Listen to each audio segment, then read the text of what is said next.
Hello friends hello friends आज हम जानने जा रहे हैं कोरोना वायरस पर निबंध। पहले तो हम प्रस्तावना लिखेंगे।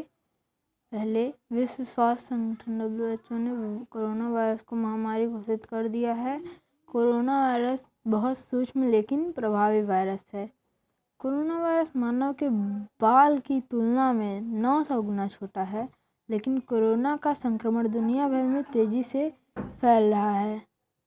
कोरोना वायरस क्या है?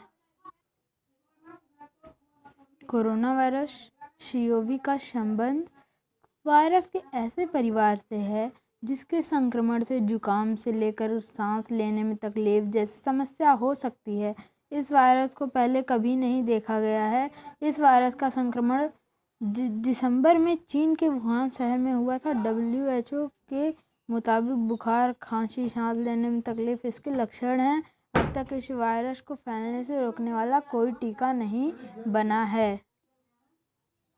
इसके संक्रमण के फलस्वरूप बुखार, जुकाम, सांस लेने में तकलीफ, नाक बहना और गले में खराश जैसी समस्याएं उत्पन्न होती है। यह वायरस एक व्यक्ति से दूसरे व्यक्ति में फैलता है, इसलिए इसे लेकर बहुत सावधानी बरती जा रही है। यह वायरस दिसंबर में सबसे पहले चीन में पकड़ में आया था। इसके दूसरे देशों में पहुंच जाने की आशंका जताई जा रही है। कोरोना से मिलते जुलते वायरस खांसी और छींक से गिरने वाली बूंदों के जरिए फैलते हैं। कोरोना वायरस अब चीन में उतनी तीव्र गति से नहीं फैल रहा है जितना दुनिया के अन्य देशों में फैल रहा है। कोविड-19 नाम का यह वायरस अब तक 70 से ज़्यादा देशों में फैल चुका है। कोरोना के संक्रमण के बढ़ते खतरे को देखते हुए सावधानी बरतने की ज़रूरत है ताकि इसे फैलने से रोका जा सके। अब मैं आपको बताने जा रहा हूँ कि क्या है इस बीमारी के लक्षण। कोरोना यानी कि कोविड-19 कोरोना वायरस में पहले बुखार होता है, इसके बाद सूखी खांसी होती है और फिर 1 हफ्ते बाद सांस लेने में परेशानी होने लगती है। इन लक्षणों का हमेशा मतलब यह नहीं है कि आपको कोरोना वायरस का संक्रमण है। कोरोना वायरस के गंभीर मामलों में निमोनिया, सांस लेने में बहुत ज़्यादा परेशानी, किडनी फेल होना और यहाँ तक कि मौत भी हो सकती है। बुजुर्ग या जिन लोगों को पहले से अस्थमा, मधुमेह या हार्ट की बीमारी हो, उनके मामले में खतरा गंभीर हो सकता है। जुकाम और फ्लू के वायरसों में भी इसी तरह के लक्षण पाए जाते हैं। अब मैं आपको बताने जा रहा हूँ कोरोना वायरस का संक्रमण हो जाए तब हमें क्या करना चाहिए। इस समय कोरोना वायरस का कोई इलाज नहीं है, लेकिन इसमें बीमारी के लक्षण कम होने वाली दवाइयाँ दी जा सकती हैं। जब तक आप ठीक न हो जाएं, तब तक आप दूसरों से अलग रहें। कोरोना वायरस के इलाज के लिए वैक्सीन विकसित करने पर काम चल रहा है। इस साल के अंत तक इंसानों पर इसका परीक्षण कर लिया जाएगा। कुछ अस्पताल एंटीवायरल दवा का भी परीक्षण कर रहे हैं। क्या है कोरोना वायरस से बचाव के उपाय? स्वास्थ्य मंत्रालय ने कोरोना वायरस से बचने के लिए दिशा निर्देश जारी किए हैं। इनके मुताबिक हाथों को साबुन से धोना चाहिए। अल्कोहल आधारित हैंड रब का इस्तेमाल भी किया जा सकता है। खांसते या छींकते समय नाक और मुंह रुमाल या टिश्यू पेपर से ढक कर रखें।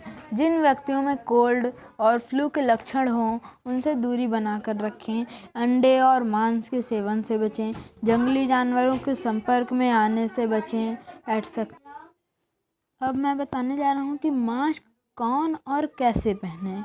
अगर आप स्वस्थ हैं तो आपको मास्क की ज़रूरत नहीं है। अगर आप किसी कोरोना वायरस से संक्रमित व्यक्ति की देखभाल कर रहे हैं तो आपको मास्क पहनना होगा। जिन लोगों को बुखार, कफ या सांस में तकलीफ की शिकायत है, उन्हें मास्क पहनना चाहिए और तुरंत डॉक्टर के पास जाना चाहिए। अब मैं आपको बताने जा रहा हूँ कि हमें मास्क पहनने का तरीका क्या है। मास्क पर सामने से हाथ नहीं लगाना चाहिए। अगर हाथ लग जाए तो तुरंत हाथ धोना चाहिए। मास्क को ऐसे पहनना चाहिए कि आपकी नाक, मुंह और दाढ़ी का हिस्सा उससे ढका रहे। मास्क उतारते वक्त भी मास्क की प्लास्टिक या फीता पकड़कर निकालना चाहिए। मास्क नहीं छूना चाहिए। हर रोज़ मास्क बदल दिया जाना चाहिए। मैं आपको बताने जा रहा हूँ कि कोरोना के खतरे में कैसा काम करें। पढ़ने का उपाय। कोरोना से मिलते जुलते वायरस खांसी और छींक से गिरने वाली बूंदों के जरिए फैलते हैं। आपने हाथ अच्छी तरह धोइए। खांसते या छींकते वक्त अपना मुंह ढक लें। हाथ साफ नहीं हो तो आँखों, नाक और मुंह को छूने से बचें। कोरोना का संक्रमण फैलने से कैसे रोकें? सार्वजनिक वाहन जैसे बस, ट्रेन, ऑटो या टैक्सी से यात्रा न करें। घर में मेहमान न बुलाएं। घर का सामान किसी और से मंगाएं। ऑफिस, स्कूल या सार्वजनिक जगहों पर न जाएं आदि। अगर आप और भी लोगों के साथ रह रहे हैं तो ज़्यादातर सतर्कता बरतें। अलग कमरे में रहें और साझा रसोई व बाथरूम को लगातार साफ करें। 14 दिनों तक ऐसा करते रहें ताकि संक्रमण का खतरा कम हो सके। अगर आप संक्रमित इलाके से आए हैं या किसी संक्रमित व्यक्ति के संपर्क में रहे हैं तो आपको अकेले रहने की सलाह दी जा सकती है, अतः घर पर रहें। अब मैं निबंध का उपसंहार बताने जा रहा हूँ। लगभग 18 साल पहले सार्स वायरस से भी ऐसा ही खतरा बना था। 2002-3 में सार्स की वजह से पूरी दुनिया में 700 से ज़्यादा लोगों की मौत हुई थी। पूरी दुनिया में हजारों लोग इससे संक्रमित हुए थे। इसका असर आर्थिक गतिविधियों पर भी पड़ा था। कोरोना वायरस के बारे में अभी तक इस तरह के कोई प्रमाण नहीं मिले हैं कि कोरोना वायरस पार्सल चिट्ठियों या खाने के जरिए फैलता है। कोरोना वायरस जैसे वायरस शरीर के बाहर बहुत ज़्यादा समय तक जिंदा नहीं रह सकता है। कोरोना वायरस को लेकर लोगों में एक अलग ही बेचैनी देखने को मिली है। मेडिकल स्टोर्स में मास्क और सैनिटाइजर की कमी हो गई है क्योंकि लोग तेज़ी से इन्हें खरीदने के लिए दौड़ रहे हैं। विश्व स्वास्थ्य संगठन, पब्लिक हेल्थ इंग्लैंड और नेशनल हेल्थ सर्विस (NHS) से प्राप्त सूचना के आधार पर हम आपको कोरोना वायरस से बचाव के तरीके बता रहे हैं। एयरपोर्ट पर यात्रियों की स्क्रीनिंग हो या फिर लैब में लोगों की जांच, सरकार ने कोरोना वायरस से निपटने के लिए कई तरह की तैयारी की है। इसके अलावा किसी भी तरह की अफवाह से बचने, खुद की सुरक्षा के लिए कुछ निर्देश जारी किए हैं जिससे कि कोरोना वायरस से निपटा जा सकता है। दोस्तों, मैं आपको बता देना चाहता हूँ कि ये जो मैंने आपको निबंध बताया है, ये कोरोना वायरस जब शुरू में फैला था तब का है। अगर आपको यह निबंध अच्छा लगा हो तो आप हमारे चैनल को लाइक, सब्सक्राइब एंड शेयर करें तथा कमेंट बॉक्स में लिखकर ज़रूर बताएं कि आपको यह निबंध कैसा लगा।